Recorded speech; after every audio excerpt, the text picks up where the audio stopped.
Going to be breaking down my very first bolt action build. This is the long-awaited Brownell's 6.5 Creedmoor build that I did about 6 months ago. This was the very first one I've ever done. Since then, I've built quite a few more and I've kind of grown my addiction. But I started off with really not knowing much at all about bolt actions, and I built this gun and I grew my knowledge a lot, and I've gotten a lot more interested in it, and I've taken a couple classes, and this is the breakdown that I wanted to give you guys a while ago, but unfortunately kept getting pushed back due to a lot of things coming through, like the pistol brace stuff that I thought was a little more important to get out to you, aside from a really cool gun, which this is such a cool gun, and I've been wanting to share this with you, but I wanted to get you that content first. But we're here now and we're gonna break it down. So first, we'll go over a brief history of what got me into bolt actions and precision shooting, and then we'll go over the full build list and breakdown of this gun. Everything you see here, you can get from Brownells. They are a massive supporter of the channel, so I can't thank them enough, and I would love it if you guys would show them some love. Another huge supporter of the channel is Loxton Company, and it's a company that I use for my hair, my body wash, deodorant. If I had a beard, I'd use their beard oil, but I don't, by choice, not because I can't grow it. I absolutely love their stuff, and it's all natural ingredients. They use like beeswax and essential oils, and that is why I've been using them for the last like 3 to 5 years. I don't remember exactly when I started, but it's been a long time, and I love their stuff. And you can use code Tactical Advisor to save 10% off, and there's a link in the description for them. Howitzer is a clothing brand that donates 5% of proceeds to charity, and they donated a ton of money, and they made the Tactical Advisor t-shirt, which just makes them cool in their own. And there's a link in the description as well. I'm getting all tongue-tied. And then Tacto Knives has been a fantastic sponsor of the channel, and a big thank you to them. And right here, actually, the A5 Spry is my absolute favorite knife from them. I use this thing all the time at work and here at the house. Just opened up a new product here with the another one of the knives. I'll show you a video of it, but that knife is a tank. I can't remember the name right off the top of my head. But the knives have been sweet, and I like them a lot, so you guys can take a look at some of them. They've got some really cool collaborations coming up here soon. I'd appreciate if you guys would show these companies some love, because they are the reason I can do all this content for free, and I can't thank them enough for the support. And the fact that I've filmed this video. This will be the third time I filmed this video. The first time I filmed it, I had audio problems. The second one I filmed it, for some reason a notification came on my phone and stopped the filming, which I didn't know happened, but now I'm on airplane mode, so that doesn't happen, which I'm probably going to nervously check my phone every 15 seconds just to make sure it's not filming. So there's only so many times you can film the same video, so we're on number 3 here, so bear with me on this one. But let's go over a brief history of what got me into long range. Check it again. I'm serious, I'm gonna check this constantly. We're good to go, we're still filming. So what got me into this is a buddy of mine at work started getting me into precision long range shooting, shot a little bit with him, and started kind of getting the itch. I never really understood the addiction of shooting 1 round every hour and then packing up after 3 hours and taking everything back home and meticulously cleaning everything until I started actually doing it. And now I do get the addiction a little bit more, a lot more. I'm a lot more addicted to it, which is unfortunate because it's very expensive to get into. So if you can, run now while you can.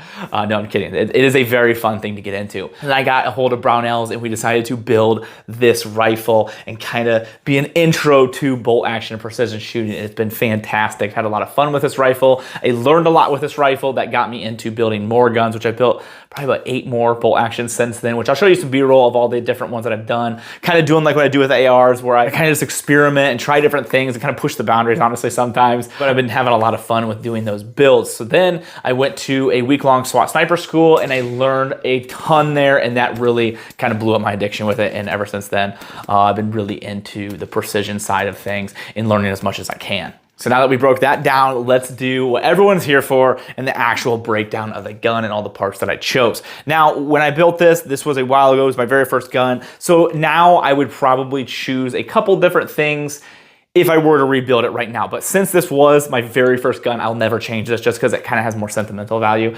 Like the very first AR I ever built 7 years ago, I still have, and I'm never gonna change it. So it's kind of the same thing with this, even though this is way cooler than my first AR, and this is probably gonna function way better as well. But right here on the back, we'll go to the back to the front. There's a lot going on with this. So this is attached to the MDT ESS chassis. And this is a very nice chassis because it gives you a lot of stuff up here to work with. You got M-LOK all around, so you can really customize this to what you want. It's fairly expensive, but it looks nice and it feels very nice. And you have all this customizability with this, with all these adjustments. So you're able to set this exactly where you want it, so you can sit comfortably behind the rifle and not have to move around. Now this part down here is an ABR, the adjustable bag rider. This actually doesn't come with a chassis, it attaches to it. This one is attached directly for the MDT. They make these for pick rails and other chassis systems as well. But what this is when you're running a bag, instead of squeezing the bag to make your adjustments up and down, you just move this lever here and you really be able to make a much more accurate adjustment up and down. When I first got this, I thought it was kind of silly. I really didn't see the point of it, but then I took it to that class and I quickly realized it's a really cool product and it works really well. Moving up forward to the grip, this is also from Adjustable Bag Rider, has a really nice angle to it, good swell. It has this ledge here. For those of you that curl your thumb around, you're not gonna really see much point in this, but you're able to lay that on there. But a secondary reason that this is here is because it allows your finger to stay in that same location every time on the trigger, because this prevents your finger from going too far in there. In theory, it's supposed to allow you to keep your finger in the exact same position every time for more precision shots. All right, we're still filming.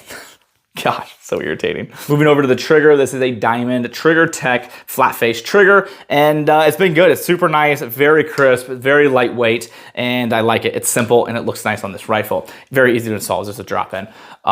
Big shout out to Victor's Legacy as well. Brownells is one that sourced all the parts. Victor's Legacy is the one that helped me build this gun, because I've never built a bolt action before. So they were awesome. They invited me to their shop and they not only built the gun for me, they allowed me to build it with them, and they explained the whole process and basically taught me how to do it, which was really cool of them.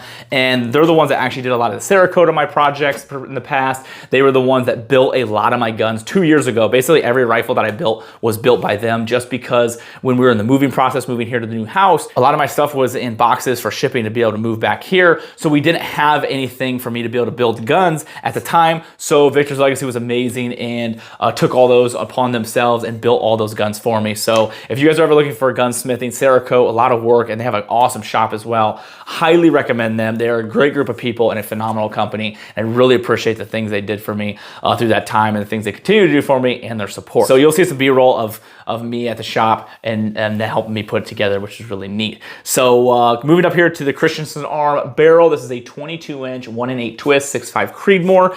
And when I first got this, it was really rough and tough. And I was like, my gosh, this isn't like very smooth. I figured it would have been smoother. But now that I've shot it quite a bit and I've oiled it, it really broke in and it works a lot better now. I really like the color of this. I think it really breaks up this gun. It has a really cool look to it. Going over to my scope mounts, this is a 20 MOA top rail, and then I have the Midwest Industries scope rings. Now, this is probably the one thing I would change, and not the Midwest Industries part, because I love their mounts and I think they do really good work. I would just change the fact that I went with QD. I don't know why I went that route, but I would just make it the ones without the QD, and I think it's more solid. When you're going with precision, there's no reason to have to QD take this off. It doesn't benefit me any, so I'd rather just have a more solidified mount to where I won't have to worry about any kind of shifting. I haven't ran into any problems, but if I were to, I feel like that's where it would be, so you might as well just eliminate that from the start.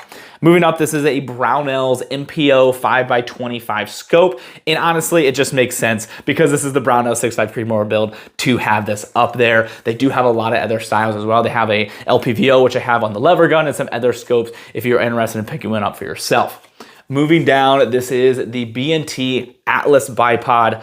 And I like these. This is the CAL, the Canton lock, and this is my go-to bipod. The downfall, they're expensive, and I understand that, but what's nice is you're able to really make a lot of fine adjustments, and you have some attachments you can add down here. And what I like about that is if you're on uneven ground or when I'm back in the woods shooting, I'm able to make these adjustments and be a lot more comfortable. I also use Harris bipods on some of my other rifles, but I have to say I think this is my favorite. Moving down to your muzzle device, this is a JK Armament War Eagle with the RCX suppressor. So what's really nice about these suppressors, these are what they call mission configurable, but they're kind of modular, and you're able to take these apart through all these baffles. And one nice benefit is you're able to clean them a lot easier and more efficiently. And what else you can do is you can add baffles or remove baffles. So if you want more sound suppression, you add it for the length of the rifle like this. Who cares about the length? The gun's already long and heavy. I'm not gonna be running and gunning with it. Or you can take down baffles. Say I went with a shorter barrel. I went with like a 18-inch barrel. I could take a couple baffles out and make this a little bit more compact and easier to move through the woods if I wanted to. So that is the full breakdown of this rifle. I hope you enjoyed. If you have any questions, please let me know. If there's anything you would have changed, I'd love to hear your opinion. Here is another rifle that I'm working on that I want to briefly talk about, just because I think it's cool. So this is a Springfield 2020 Redline, and what's really unique and cool about this is how lightweight this is. I wish you could see it or feel it, but you can't. You can see it because you're watching the video, but you can't feel it, and I wish you could. But what's neat is this thing is all hollowed out. So the chassis is crazy lightweight. You have a carbon fiber barrel in this thing. I threw a Magpul bipod on it just because they're polymer, so it even adds to the lightweightness. I think this is a really cool rifle, and you're gonna be seeing a lot more of this here soon. Not a bolt action, but it's dope. And I have a video here if you guys are interested in seeing more information about the old M110 budget. Instead of $30,000, it's only like $1,300. So significant difference, but super cool rifle. And last but not least, the newest bolt action that I'm working on. This is with the Wooks chassis, which is so clean looking, so different, so unique.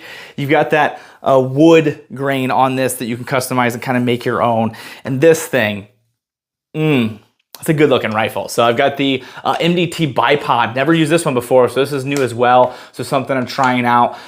This whole rifle is kind of like new stuff is the goal. Is just kind of throw some new stuff that I've never used. This bipod kind of sticks down a little bit farther than I like, but I don't know. Maybe I'll like it when I start shooting. I haven't really shot it yet. But this is the newest one that I'm working on, and I'm sure there'll be more here soon. But other than that, if you're looking to help support the channel, there are some discount codes from companies I personally trust that you can use, and there's a link to my link tree. Anything you purchase using those links does help out the channel a ton. Just showing those companies that I'm generating traffic, and that always does help out a lot. Other than that, I thank you and I appreciate you all.